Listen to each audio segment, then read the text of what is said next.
to say to our people they are immigrants.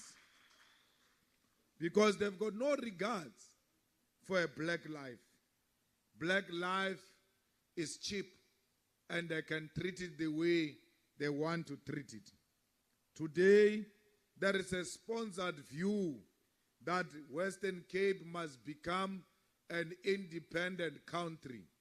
All they are saying is the Western Cape must become an independent white colony so that they are away from what the Constitution of South Africa demands, that South Africa belongs to all who live in it, black and white. They want an exclusive area for white people. That's why they call for an independent Western Cape. I don't know why they can't take their bags and go to Orania or go to any place where it's exclusively white. There will never be an independent Western Cape. Western Cape is South Africa, and South Africa is Western Cape, and it will never be a colony again. Not when we're still alive. Even when we are dead, those who come after us should know that this province belongs to South Africa, and it will never be independent from South Africa. They must go and ask Mangosuthu Buthelezi when he wanted to make KZN an independent state and refused the IFP to participate in the 1994 elections. It was a waste of time. Whether he liked it or not, he ended up joining the elections in 1994. That's why the IFP was there through a sticker on a ballot paper, because it came too late. They said Natal was independent and therefore it was not part of South Africa. Natal is part of South Africa and it will never be independent. So Helen and all sponsored molecules that exist under her, they should know this province very soon will belong to the EFF, and it will be fully declared that it belongs to South Africa.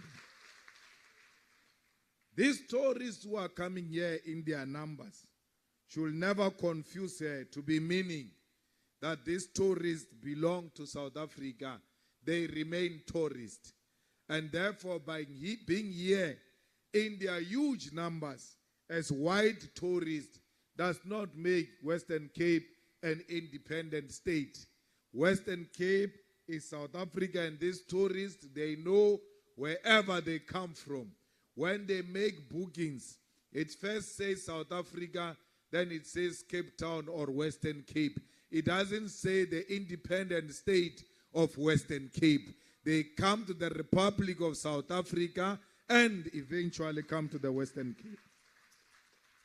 Comrades, we don't know and will hear when the SG gives a report about what you discussed here. But this is a province where a lot of people don't have land, and they live like sardines in the squatter camps. But the organization of the land is unable to attract the landless people of the Western Cape. Why do you say your first cardinal pillar is expropriation of land without compensation, and at the same time be in a position that you are unable to attract the landless people of the Western Cape?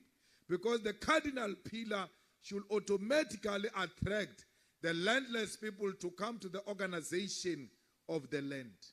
Are you just talking about the expropriation of land without compensation from a theoretical point of view without putting that into practice?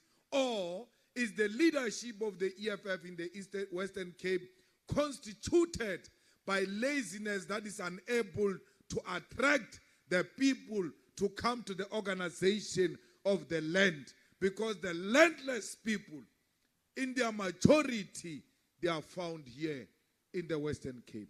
They are being pushed away from the mountains. They are being pushed away from the sea.